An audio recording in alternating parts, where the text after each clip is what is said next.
Here we have my 1 in 25 scale J29 Tunnan EDF radio controlled model.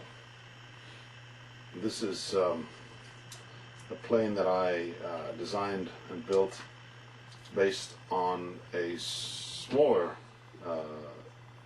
internal combustion powered plane designed by my friend Jonas. And the plane was built around a 35mm EDF unit, which sits right here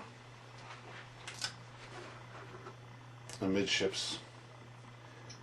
And in order to achieve the necessary inlet diameter so the EDF can breathe properly, we had to scale the plane up from a 1 in 33 to a 1 in 25. The plane weighs right on 7 ounces, which is actually still a tad heavier, and this is the second version. The first version was somewhat heavier, primarily because of the need to add weight in the nose to balance the plane at the correct point. When we redesigned the plane, we moved a lot of the components forward, including the EDF, and that enabled us to eliminate the lead in the nose and to achieve balance at an all-up weight of 7 ounces. So just a brief overview. The plane does have ailerons and the elevator, no rudder. And that enables us to operate the plane with just 2 servos, one positioned right here for the rudder, for the elevator, and one positioned right there where the pilot would be. If you squint at it, it looks a little bit like an ejector seat. The servo is actually upside down, and it operates the ailerons through a pair of push rods, and using a Dubro kit actually, which has just the right length components to fit into this particular model. The canopy we made by vacuum forming Lexan plastic over a plug, and the nose cone is made of balsa that's just hollowed out and built up to roughly the right shape.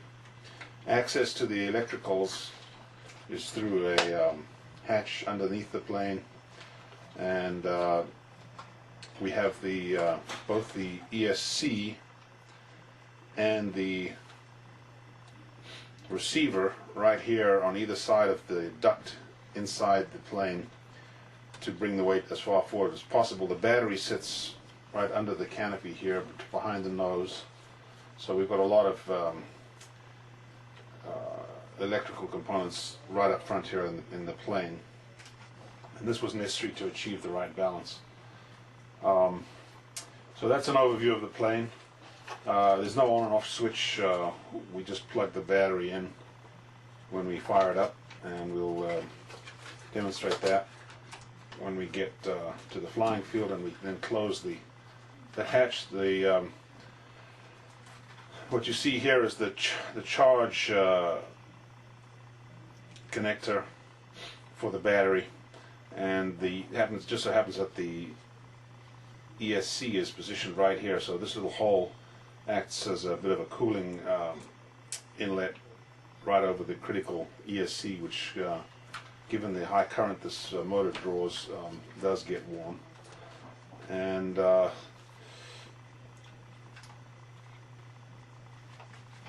gives us access to the charging plug right here. It runs on a 2S battery. It's about a 750 milliamp hour battery, which is about the right size to fit right in here, and that gives us about 3 minutes of flying time.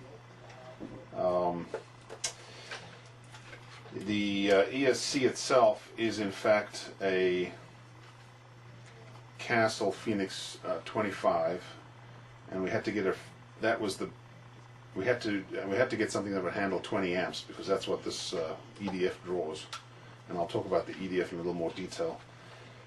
And the Castle 25 is the only one that's small enough to fit in the space between the stringers on the body here and the duct. Most everything else is too big or doesn't have the right capacity to handle that type of current. In fact, we did burn out an ESC in the prototype, the first prototype that we built. So there you see perhaps the duct and the ESC. We have a full-length fiberglass duct around which we build the plane. This is built on a custom turned mandrel. This is the inlet, a little bit bigger. This is the exhaust, a little smaller. And the bulkheads actually are positioned on this duct when you build the plane. We have laser cut the bulkheads out of very, very light ply in order to give us the necessary strength without a weight penalty. So that's a typical bulkhead. This happens to be the number 2, and you can see there it's marked battery compartment. This sits right underneath. This sits right about here, right underneath the canopy and the battery. You have to make a hole in this bulkhead when you've decided what battery you're using to allow the battery to sit right in there on top of the duct, which obviously lies underneath here. The runs the full length of the fuselage. But these are precision cut, and they slip right over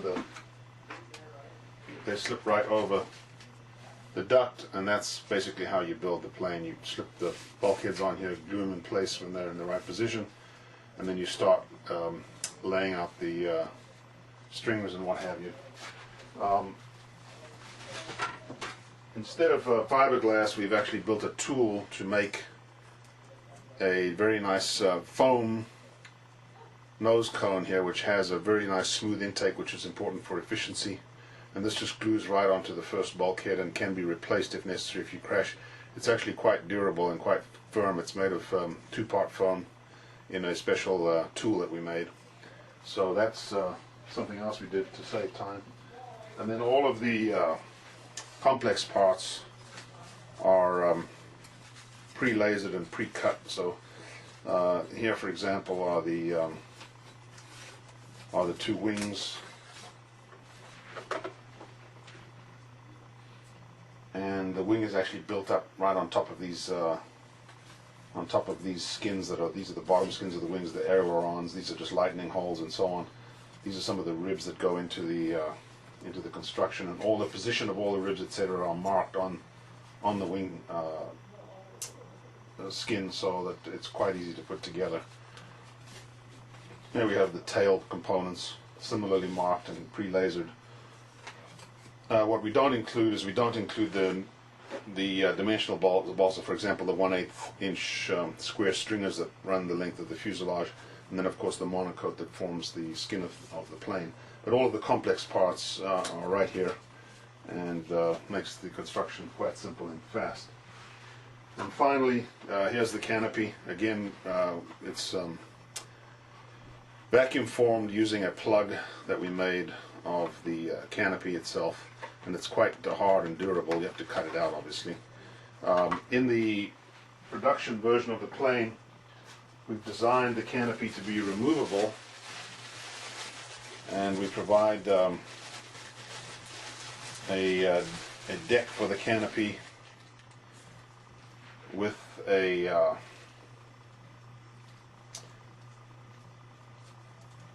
base that the canopy sits on, and that servo sits right here, right behind the pilot. And what this does is it enables one to remove the canopy and get access to the ESC and to the receiver, should that be necessary. So you have two points of access. You have the hatch at the bottom of the plane, and you have the removable canopy, should you need to do something to rearrange some of those components that lay right there under the canopy. The all-up weight of the plane is just on 7 ounces, as I think I mentioned, which is about 200 grams. This motor unit gives us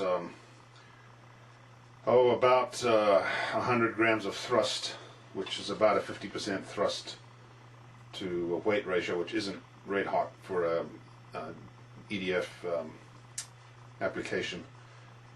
It's hard to get a lot of thrust out of a small EDF unit and to have any kind of battery life at all. This particular EDF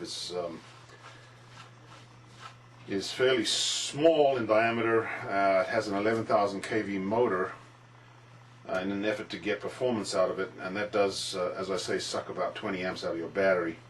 So you need a good quality battery, and you don't get a lot of flying time. This prototype is a bit heavier because it doesn't have the lightning holes that you saw on some of the pre-cut components, for example in the wing skins. And we expect the final production version of the plane to come in well under 200 grams, about 6 ounces, so about 100, maybe 185 grams, and that should improve the power to weight ratio. We're not trying to break any speed records with this EDF, with this little jet. In fact, flying a very powerful jet is stressful and very difficult in an area that has any kind of obstacles or any kind of confined area. This is actually a slow flying plane, which makes it quite pleasant to fly. You can actually watch it go by, and it's quite controllable at low speed, unlike a lot of RC jets. We picked the plane because of the shape of the body. Tunnan in Swedish means barrel, and as you can see, the plane has a barrel-shaped body, and that gives you plenty of room to put all of your necessary internals into the plane. And it was never designed. It's a 50s era plane, I believe, and it was never designed as a high-speed plane. In fact, I think the last flying version has just been retired. But it does handle nicely. The swept wing acts the same way that dihedral does, so it's fairly stable. It's easy to launch. It's a belly lander. It glides quite nicely once you lose power, but you don't have a lot of time to get the plane on the deck, so you need to watch your time. And we'll see some of that in action here next time we have a sunny day. We'll fly the plane and show you how it flies and what kind of performance it puts out. I will make one last comment about the EDF unit. We actually had a little trouble with the prototype because this EDF unit, which you see right here, has some quality issues. The fan is actually a little skew, so we had to disassemble it and reassemble it to try to straighten it out. We also improved the method for mounting the fan on the motor shaft using an aluminum hub. And then finally, after burning out an ESC, I actually rewound the motor that's in the prototype using 7 strands of 015 wire rather than the factory winding, and that actually reduced the kV somewhat and enabled us to get a little bit better battery life, and I think the motor's more efficient because we still get power, as much power as we had, but we're getting better battery life. I don't think we're pulling as many amps with the rewound motor. We're hoping that AEO, the company that makes this fan, will bring out a lower kV version of it. They've said they will. 11,000 kV is pretty hairy, and they're talking about bringing out an 8,000 or a 9,000 kV version, and that may also allow one to use a 3S battery and maybe get a little bit better flight duration that way. But for the moment, we're using a modified version of this fan. There's no reason you can't use the factory fan, but you have to go a little easy on the throttle stick there because this thing is an amp hog. It's not a very efficient motor as it comes from the factory. So you have to watch that, and you have to make sure you're not heating anything up to the point where it's going to melt down on you. I think that about covers the background on our e-Tunnan, we're calling it. And all that remains to be seen is how this little plane actually performs in the air.